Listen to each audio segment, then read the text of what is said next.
Okay, now we're going to begin talking about triangles, and we will start with the angles of triangles, and then we will go into isosceles and equilateral triangles, and we're going to combine basically 5-1 and 5-6 in our lesson. Some of the things that we're going to talk about really angle sums, which angle sum theorem, which we've talked about that in the past, identifying what exterior angles are, interior angles, remote angles, so just understanding all of those little elements. So as we move on and think about this, the interior angles of a triangle, the triangle angle sum theorem, the sum of the measures of the interior angles of a triangle are 180 degrees. That's it, 180 degrees. All three angles will add up to 180 degrees. So as we look at some of these examples, use the triangle angle sum theorem, I know some things that says find the measures of each numbered angle, and there's different ways to go about it. But what I did was I did identify some stuff here that I was using that the internal angles of a triangle. So I have triangle KLM here. Those three angles together should add up to 180 degrees. So I know that angle 2, I don't know what it is, plus 57 plus 71 is equal to 180 degrees. So that allows me to figure out this one unknown value. I know that these two angles appear to make a linear pair. Angle 1 plus 57 degrees is equal to the straight line, which is 180 degrees. And then over here in this triangle, I have triangle KLJ. Those two, angle 1 plus angle 3 plus 28 degrees is equal to 180 degrees. So these are things that I know, and it is really enough information for me to start solving. So as I look at this, if I begin with any of these, it just depends, but I take this one, I combine 57 and 71, so I subtract 128 from both sides of my equation, and then angle 2 is left by itself. Angle 2 is going to be equal to 152 degrees. That doesn't seem right, does it? How about just 52 degrees? And then, so I know that angle 2 is 52 degrees. Angle 1 is, let's see here, if I subtract 57 from both sides, angle 1 is equal to 123 degrees. So this angle is 123 degrees. And then here I'm able to substitute in, I have two unknown values to begin with, angle 3 and angle 1. Well, I just discovered what angle 1 is. It's 123 degrees. So angle 3 plus angle 123 degrees plus 28 is equal to 180. I subtract 151 from both sides, and angle 3 is equal to 29 degrees. So I'm able to use this information, and of course we just talked about what these answers are. Limitations, just remember that I couldn't start with this equation because I had two unknown values, but I could start with either one of these because I only had one unknown value that I was solving for. So again, once we know that a triangle is 180 degrees, it opens up a lot of opportunities for us to be able to solve and understand things. Now, talking about, here's an easy example, a check. Again, this one, angle 1, I know that, let's see here, I know what do I know? I know that angle 1 plus 43 degrees plus 74 degrees is equal to 180.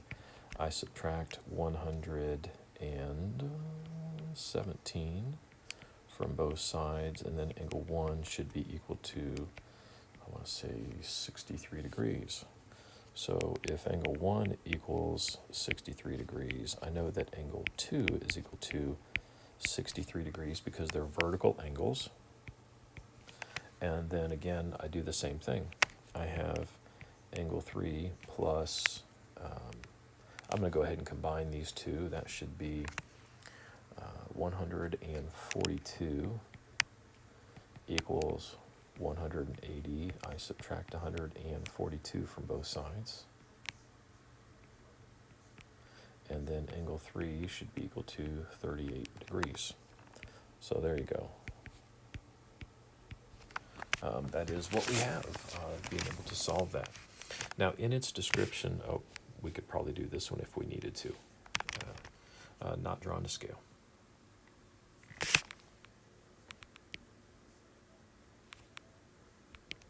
Something like that. Exterior angles. So as I look at this, what do I need to know about a triangle? Interior angles are what's inside the triangle. Exterior angles are what extend outside the triangle. So what we do find out is, of course, we know that these three, angle 1, 2, and 3, are equal to 180 degrees. I know that angle 2 and 4 are equal to 180 degrees. And what we find out is it turns out that angle 4 is actually equal to what angle 1 and 3 added together equal angle 4. So in doing so, let's see, and these are considered my remote interior angles. So my exterior angle is equal to my 2 remote interior angles. So let's think about what does that mean. Okay, so what we have here is what we just stated. Angle 1, 2, and 3 added together equal 180 degrees. Angle 2 plus angle 4 equals 180 degrees because of that linear pair. So now we can do the substitution. Since these and these are both equal to 180 degrees, we can make them equal to each other. Since they equal the same amount, substitution, algebra. Now when you go to combine like terms, I know they're all abstract, they're angles, and we don't have values here, but I know that I do have angle 2 on both sides of my equation. So if I subtract angle 2 from here, and I subtract angle 2 from over here, because I'm trying to combine them, right, move them to one side, it turns out that angle 2 becomes 0. And when I do that, it simplifies to angle 1 plus angle 3 is equal to angle 4, which is exactly what they were trying to tell us here, is that angle 1 plus angle 3 is equal to angle 4. We can plug numbers in for these and do the exact same thing. Abstractly, this is what we're looking at. We can prove it just by using our unknown values in our literal equations. So that is what this entire thing is right here is talking about.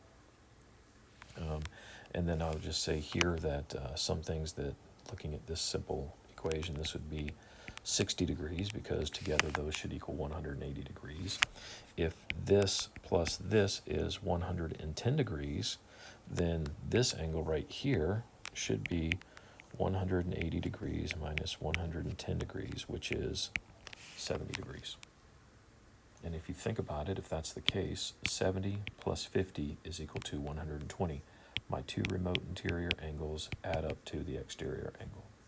So again, once you start learning definitions, it makes things a lot easier on us. Now here they've done some abstract stuff, or not abstract. What they've done is they said, hey, let's use this in some form of real world application. So using this, find the measure of angle DAB in the front face of the building. Okay, so DAB is right, DAB. They're looking to find that measurement, right, that angle measurement right there. And what do we know? That's my exterior angle. So this is my exterior angle, and then here you have your remote interior angle, your other remote interior angle, and they told us that, remember, my 2 remote interior angles equal my exterior angle, and that's what they've sort of identified here. My exterior angle is equal to the 2 remote interior angles. Then they did some substitution, and what I've done is I've reworked the problem over here for you. Not enough steps here. They went not enough steps. So the exterior plus the 2 interior angles, substituting in the values for the 2 interior angles. Then they combine like terms right here. And then I want to get my variables and my numbers, apart. So I subtract 7 from both sides because I'm trying to get my x's isolated. So then I turn around and I subtract 6x from both sides because, again, I'm trying to get all my variables on one side. And then 6x is equal to 54. Divide both sides by the coefficient, and then x is equal to 9. So that's how they're determining the value of x. And once we know that x is equal to 9, then they substitute it in here. So 12 times 9 plus 7 is, I don't know, that's I think that's 108 plus 7, which is 115 degrees. So there we go. Understanding how to use that information. So finding this puzzle, oh Lord, help me. Again, this would be a triangle. Here is my remote interior angle, and this would be my exterior angle. So when I go to set that equation up, I know that, again, 45 degrees plus 3x degrees is equal to 5x plus 15 degrees. And I'm able to go ahead and start combining like terms using my inverse operations and follow through. So let's see. I'm going to subtract 3x from both sides. And then I have 2x plus 15 over here. And this becomes 0 and 45. I'm going to go ahead and subtract 15 from both sides to get my variables by itself. So 2x is equal to 30. And then I'm going to divide by the coefficient to further isolate x, and x is equal to 15. So there we go. And I'm able to then find out that this angle would be 3 times 15, or 45. And then this would be 5 times 15 plus 15, which is 90. This would be 90. So we're able to calculate what is XYZ. XYZ, which is this angle right here, turned out to be a right angle, 90 degrees. There we go. Some things that we find out that just sort of will say that it starts to apply and understand what's going on is that acute angles of a right triangle are complementary. Well, it makes sense. If this is a right triangle, then these two are complementary, because if this is 90, these two add up to 90. Okay, so that's what they're telling us. And then there can be at most one right or obtuse angle in a triangle. Absolutely, because a obtuse triangle is greater than 90 degrees. And if we had two of those, it would exceed 180 degrees, so that would be impossible.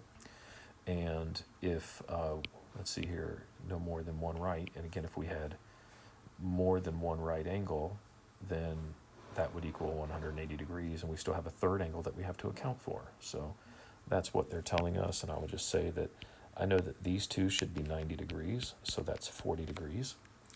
And then I know that this is going to be an acute angle. I'm not sure what it is, but let's see here. 180 minus 123 minus 21 equals that value right there, because together all three of them equal 180 degrees.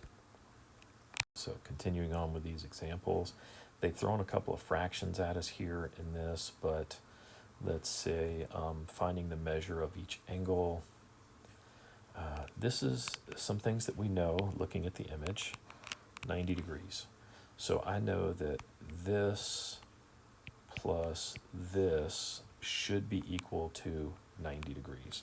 And that's what they've done here, is they said those two items are equal to 90 degrees. They've done their inverse operations, and what I've done is I've included the steps here that they skipped, okay? Combining like terms using my inverse operations, and we determined that x is 28, okay? So then they asked us angle BCD. BCD is this angle right here, BCD, and we did the substitution and found out that that is 54 degrees. So, and then BAF, this measurement right here, gosh, if I know this is 90, then I know that this angle plus this angle is also equal to 90. And that's what they've done here. They've done their inverse operations, and it turned out when they did all the combining of like terms, y was equal to 60, and then they substituted in and found out that BAF was 30. So I sort of glossed over that, some fractions in there, and let's not get tongue-tied over that and just worry about what's going on. And in this check, we're going to do some things, and let's see, what do we know?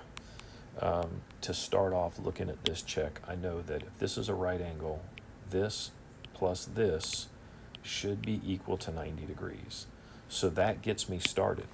I know that angle BAC plus angle ACB is equal to 90 degrees, and it allows me to get started. And then once I'm able to find this value, I know that this value right here should be the same as this, because there's my vertical angles. And once I learn that, then I know we can move on, but we'll do that first. And making those two and solving the equation, I substituted in for my two angles. I went ahead and combined like terms, and 11x minus 9 is equal to 90. Adding 90 to both sides, or adding 9 to both sides to make this equal to 0. So my 11x is by itself equals 99. Dividing by the coefficient, because we want to get x by itself, so x is equal to 9.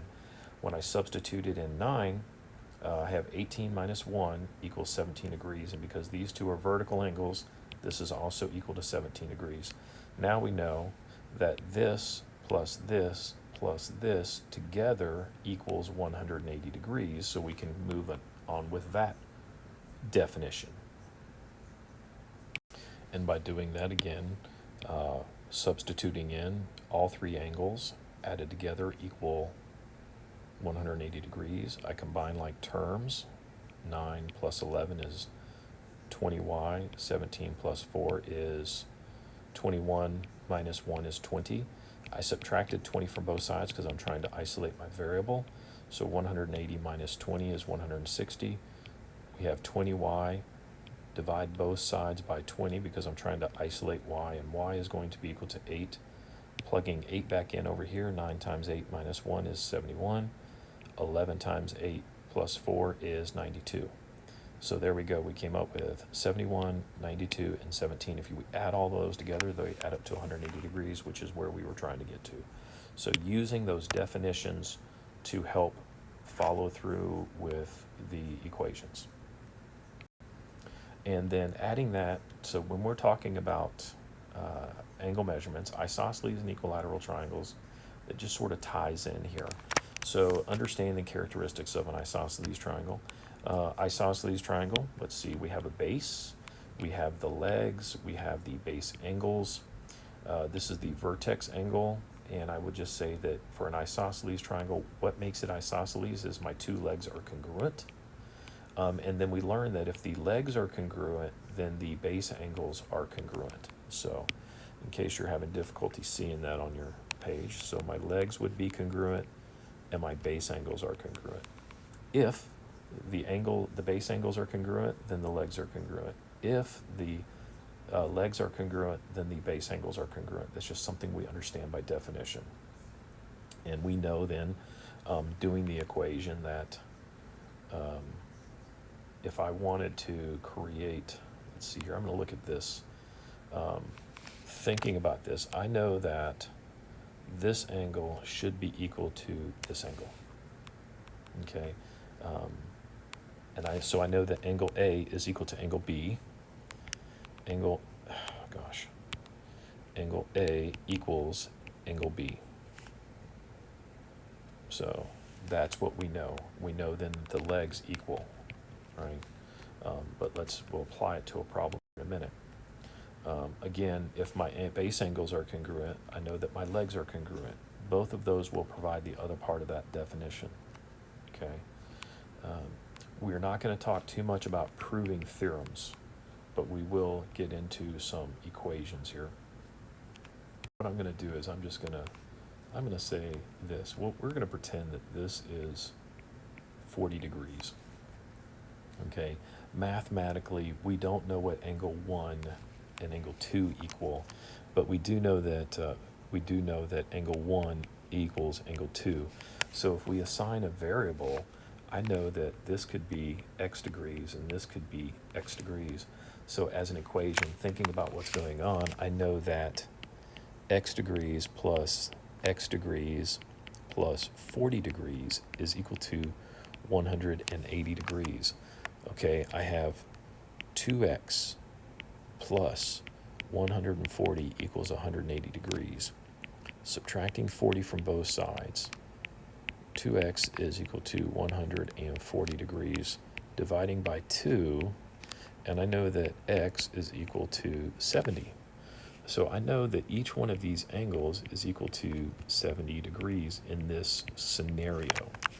So just think of it, when we have isosceles, we know that those two values are going to be equal for the base angles. We just make sure that we're thinking mathematically. It's actually pretty easy to come up with the solutions.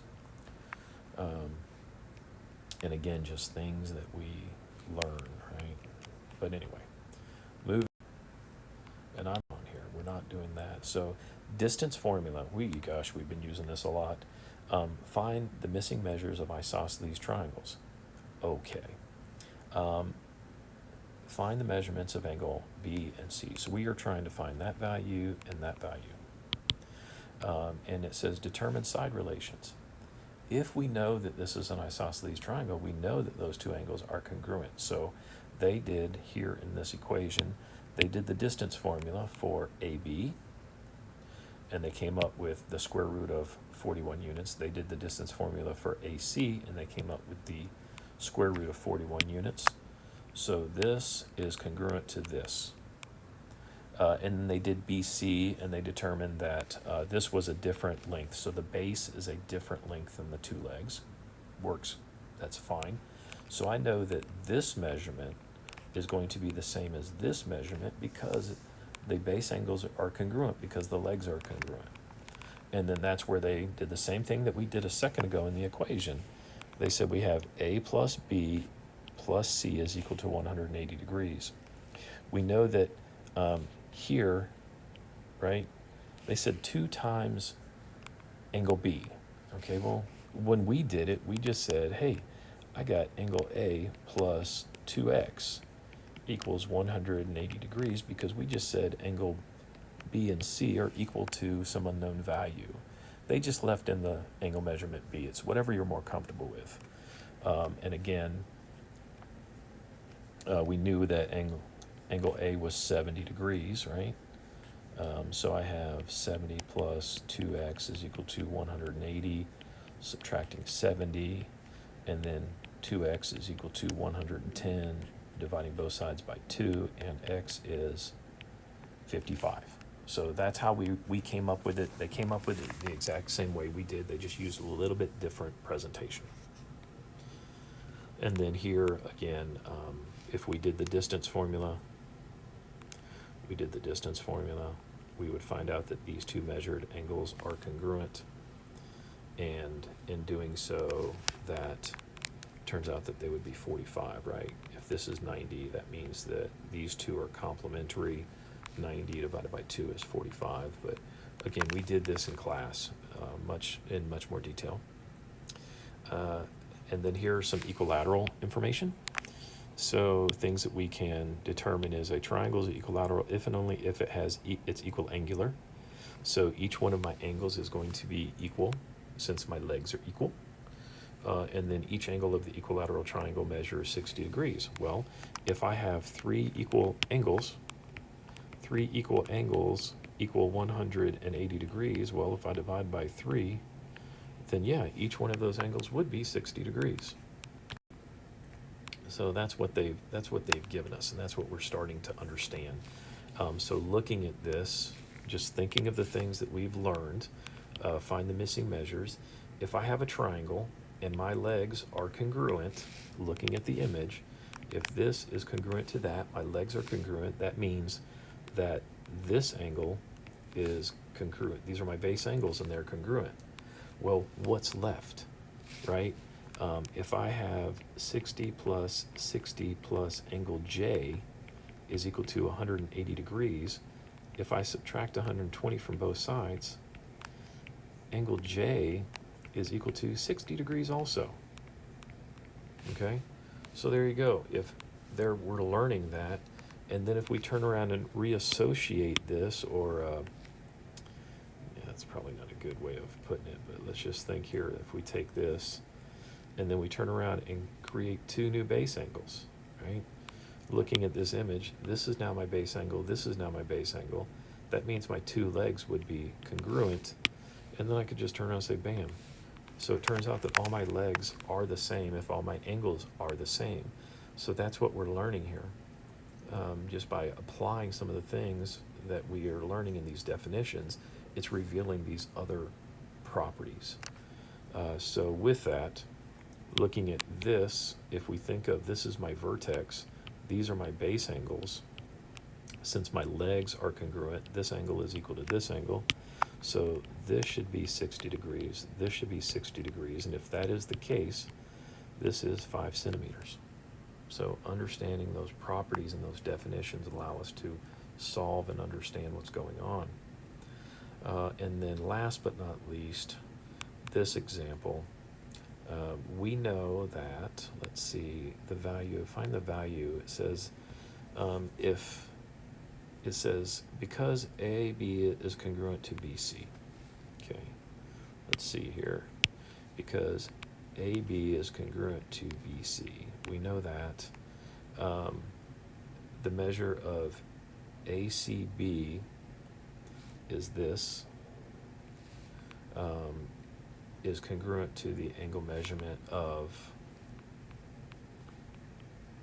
60 degrees. Because if base angles, right, we know that because of it's an isosceles triangle, we would know that this is 60 degrees. So this remaining angle would be equal to 60 degrees. So that is 60 degrees. So if we did our inverse operations, 6x is equal to 54 divided by 6. I think x is 9. Okay, we're able to make that determination. And again, if it's an isosceles triangle or equilateral triangle, equal angular triangle, we know that my legs are congruent, so they made them equal to each other. Did some inverse operations, and they turned out that y was equal to 2. Okay, so just using this information. Let's see here, and then in this quick example, I'll just highlight some things. The main entrance to the Louvre Museum is a unique metal and glass pyramid. Find the value of each variable. Okay, pyramid. So I have two angles that are congruent here. I have two legs that are congruent, which is hard to see in the image. Congruent and congruent. So if my two legs are congruent, I know that, thinking of a base angle, that if these legs, then this would be my base, this would be my base angles, so those should be congruent. So then this is 2x also. If that's the case, then this is congruent. So I know that when I'm solving this, I know that 2x should be equal to 60 degrees. Right? Each one of those angles. Or if you just add them all up, you would have said 2x plus 2x plus 2x is equal to 180 degrees, which would have eventually gotten down to the same thing. 6x is equal to 180. Divide both sides by 6, and x is 30. Or if you just went with one angle, x is 30. For the y, again, 4y minus 5 is equal to 115. Add 5 to both sides. 4y is equal to 120. Divide by 4, and y is equal to 30. So there you go. We're able to come up with that information. So as we dive more into angles and triangles and their measurements, we're applying these definitions, and it makes things much easier.